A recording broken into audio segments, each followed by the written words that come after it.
ایک اہم بات، غصے میں کنٹرول کیسے ہو، یہ بہت اہم پوائنٹ کی بات ہے. میں نے بتایا نا، غصہ اعتدال سے بڑا ہوا طلاقیں دلوا دیتا ہے، اعتدال سے بڑا ہوا غصہ قتل کروا دیتا ہے، اعتدال سے بڑا ہوا غصہ آپس میں نفرتیں. آپ نے کسی کو ایسا برا بلا کہہ دیا، وہ اس کے دل میں آپ کی نفرت آ گئی، حسد پیدا ہو گیا اس کے دل میں، اب وہ آپ کے نقصان کے در پہ ہے. بہت ہوتا ہے. تو کنٹرول کیسے ہو غصے پہ؟ کنٹرول کرنا ہے کہ نہیں کرنا ہے؟ کنٹرول کیسے ہو؟ نبی صلی اللہ علیہ وسلم نے فرمایا 4 قسم کے لوگ ہیں غصے کے معاملے. یہ واقعہ جو میں بتا رہا تھا نا اپنے استاد کا، پھر کسی اور بیان میں بتاؤں گا. 4 قسم کے لوگ ہیں نبی صلی اللہ علیہ وسلم نے فرمایا. ایک ترمذی کی حدیث ہے، ایک وہ لوگ جن کو غصہ بہت دیر سے آتا ہے، جلدی نہیں آتا، اور ختم جلدی ہوتا ہے. یہ سب سے بہترین لوگ ہیں. تو شریعت ہمیں یہ چاہتی ہے کہ غصے کی صفت ہمارے اندر کم ہو جائے، یہ نہیں کہ ختم ہو جائے. ختم تو میں نے بتایا کہ نقصان ہوگا، کم ہو جائے. کم کا کیا مطلب؟ آئے دیر سے، پہلی دفعہ دروازہ دیر سے کھلنے پہ نہیں آئے، دوسری دفعہ بھی نہیں، تیسری دفعہ بھی نہیں، چوتھی دفعہ میں کیا ہو آئے. دیر سے آ رہا ہے کہ نہیں آ رہا؟ ہمیں پہلی دفعہ میں آنا شروع ہو جاتا ہے. بیگم نے نمک تھوڑا تیز کر دیا یا کھانا ٹائم پہ نہیں، ایک دم اچھلنا. بھائی ابھی اچانک نہیں نا، موقع دو اگلے کو سنبھلنے کا. دیر سے آئے اور جب آ گیا، سامنے والے نے سوری کر لیا، سامنے والے نے کہا کہ ٹھیک ہے آئندہ خیال ہوگا، تو اپنے اوپر کنٹرول اتنا ہو کہ فوراً بولو. یہ نہیں کہ اب منہ بنا کے بیٹھ گئے ہیں تو 3 دن تک صاحب کا موڈ ہی کیا ہے. ایسے بھی لوگ ہیں عجیب قسم کے، کوئی بات دل پہ لے جائیں تو پھر وہ ختم ہی. کہہ رہے ہیں صفائی جب تک نہیں ہوگی نا، کلیئر نہیں ہوگا. گھروں میں کلیئر ولیئر نہیں ہوتا معاملہ، نہ غلطیوں کو اگلوایا جاتا ہے کہ پہلے یہ جب تک معافی نہیں مانگے، او بھائی مٹی ڈالو. پنجابی میں کہتے ہیں مٹی پاؤ، سمجھتے ہو؟ بعض لوگ صفائی پسند ہوتے ہیں نا بہت زیادہ. نہیں، جب تک یہ معاملہ کلیئر نہیں ہوگا غلطی کس کی تھی، اور پھر وہ سوری نہیں کرے گا، ہم آپس میں دوستی نہیں کریں گے. تو یہ زیادہ جو بہت زیادہ ہوتے ہیں نا، وہ پھر کامیاب لائف نہیں گزارتے. اچھے لوگ کیا کہتے ہیں، یار میں نے سنا دی تھی، اب سوری کرنے کی ضرورت نہیں ہے. بس بیگم اسی سے سمجھ گئی ہوگی کہ اس کو یہ بات کیا لگتی ہے ناپسند، اب آئندہ اب آگے چلو. اور 6-7 دفعہ سنانے کے بعد بھی نہیں سدھر رہی تو اس کا مطلب یہ نہیں سدھرے گی، اب سنانا چھوڑ دو. 100% سارے کام آپ بولو کہ اب یہ دروازہ ہمیشہ دیر سے ہی کھلے گا. اب یہ ہوگا کہ میں کوئی سرنگ بنا لیتا ہوں، اس سے گھر میں آیا کروں گا، یا کوئی ملازم رکھ لیتا ہوں، دروازہ میرے آنے سے آدھا گھنٹہ پہلے سے بجانا شروع کر دیا کرے گا وہ. کیونکہ اب بار بار غصہ ہی کرتے رہو گے تو گھر ٹوٹیں گے نا. اس کے سائیڈ افیکٹ کیا ہیں؟ دروازہ ٹوٹنے سے زیادہ ہیں. ابے سمجھ میں آ رہی ہے کہ نہیں آ رہی ہے؟ ایک لمٹ میں جا کے پھر انسان کو اس کو چاہیے کمپرومائز کرے، اگر وہ کمپرومائز کے قابل ہو. ہر چیز تھوڑی دنیا میں ٹھیک کر سکتے ہو آپ.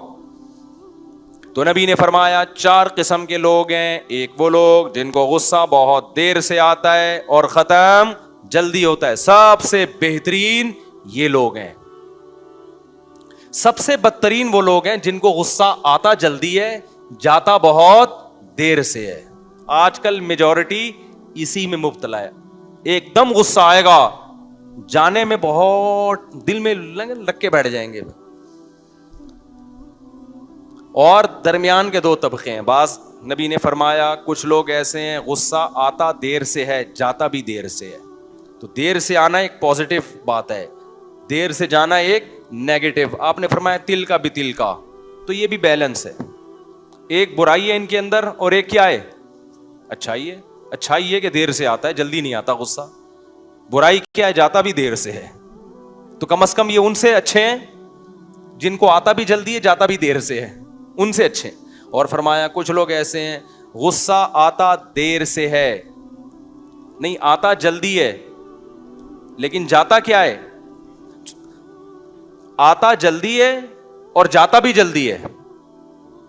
تو جلدی جانا ایک اچھی بات ہے لیکن جلدی آنا اچھی بات نہیں ہے. تو تل کا بھی تل کا، فرمایا ایک برائی ایک اچھائی کے بدلے میں ہو گئی. تو شریعت ہمیں پہلی پوزیشن پہ لانا چاہتی ہے. وہ پہلی پوزیشن کیا ہے؟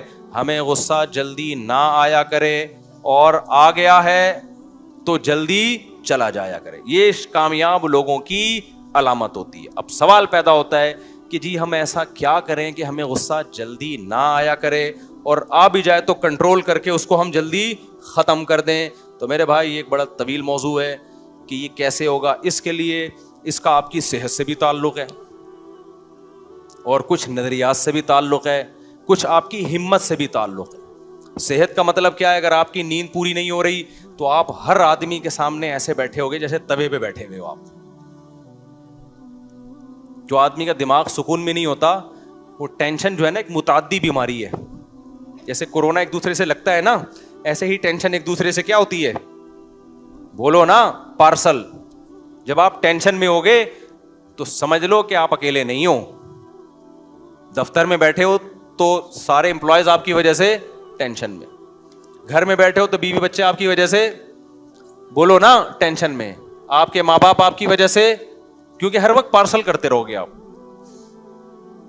ہر ایک سے بدتمیزی سے بات کرو گے. مسجد کمیٹی میں ہو تو سارے کمیٹی والے آپ سے بولو ٹینشن میں. دفتر باس کو غصہ آئے تو سارے ماتحت ٹینشن میں. تو یہ ایک ایسی چیز ہے جس کا سوسائٹی پہ بہت برا اثر پڑتا ہے. اس لیے سب سے پہلے جو کام کرنے کا ہے غصے کو کنٹرول کرنے کے لیے, وہ ہے اپنی نیند کو کنٹرول کرنا. اور یاد رکھو, دیر آر 2 types of نیند. نیند کی 2 قسمیں ہیں, ایک لمبی نیند اور ایک گہری نیند. آج لمبی نیند کو فوکس کیا جا رہا ہے, گہری کو فوکس نہیں کیا جا رہا. سوتا رہتا ہے سارا دن ساری رات, مگر آدھا سو رہا ہوتا ہے آدھا جاگ رہا ہوتا ہے. گہری نیند, حضرت حکیم اختر صاحب رحمہ اللہ تعالیٰ فرمایا کرتے تھے, مولانا اشرف علی تھانوی رحمۃ اللہ نے بہت دماغی کام کیا ہے نا. یہ ہمارے جتنے اکابر ہیں نیند کو بہت ویلیو دیتے. کھانے کی اتنی ویلیو نہیں ہے بھائی, خوراکیں کھا رہے ہیں خوراکیں. صحت میں سب سے پہلا دخل کس کا ہے؟ بولو, آپ کی نیند کا. آپ کی باڈی ریپیئر نیند میں ہوتی ہے. 1 ہفتہ کھائے پیے بغیر انسان زندہ رہ سکتا ہے, 1 ہفتہ سوئے بغیر انسان زندہ نہیں رہ. جتنا بھی اچھا کھا لو, اگر گہری نیند نہیں تو برباد ہو رہا ہے وہ. سمجھ میں آ رہی ہے بات کی نہیں آ رہی ہے؟ حکیم الامہ رحمہ اللہ تعالیٰ مولانا تھانوی رحمۃ اللہ علیہ جو ہے نا, حکیم اختر صاحب کا ایک بیان میں نے سنا, انہوں نے فرمایا کہ وہ فرمایا کرتے تھے میں غرق ہو کے سوتا ہوں. تھوڑا سوتے تھے لیکن ڈوب کے سوتے تھے, جسے کہتے ہیں نا گھوڑے بیچ کے سونا. اور یہ جو گھوڑے بیچ کے سونا ہے نا, یہ رات کے پہلے حصے میں ہو سکتا ہے. آج 2 بجے 3 بجے لوگ سونے کے لیے لیٹتے ہیں اور موبائل دیکھنا شروع, تو بس سمجھ لو نیند کا ہو گیا بیڑا غرق. ہر چیز کا اللہ نے ایک ٹائم رکھا ہے. دیکھو مرغی جو ہے نا, مرغی وہ دن میں انڈا دیتی ہے, رات میں کبھی انڈا نہیں دیتی ہے. بھائی سوال پیدا ہوتا ہے, انڈا جب آئے گا, جب بن گیا اور آ رہا ہے تو پھر رات اور دن کیوں دیکھ رہا ہے وہ؟ نا نا نا نا نا, یہ سورج کی جو گردش ہے, زمین کی جو گردش ہے, اس کا انسانی باڈی کے ساتھ تعلق ہے.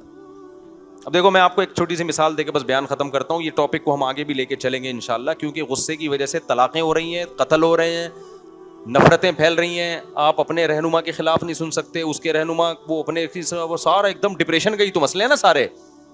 تو اس میں بہت سارے کام کرنے اس کو کنٹرول کرنے کے لیے, اور میں اس لیے کہہ رہا ہوں تاکہ میں بھی کنٹرول میں آ جاؤں. یہ نہیں کہ ہم کوئی بہت ہی کوئی فرشتہ صفت انسان ہے اور ہم بھی کھوپڑی ہماری بھی گھومتی رہتی, کیونکہ ہمارے پاس کھوپڑی گھمانے کے اسباب بہت زیادہ ہیں. آئی بات سمجھ رہے؟ آپ کے پاس آپ کی کھوپڑی گھمانے کی ایک وجہ ہوگی,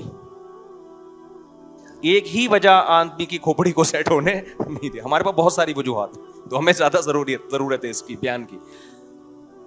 تو گہری نیند سمجھتے ہو, یہ جو باڈی ہے نا, اس کا سورج, یہ جو زمین کی گردش ہے, اس کا ہماری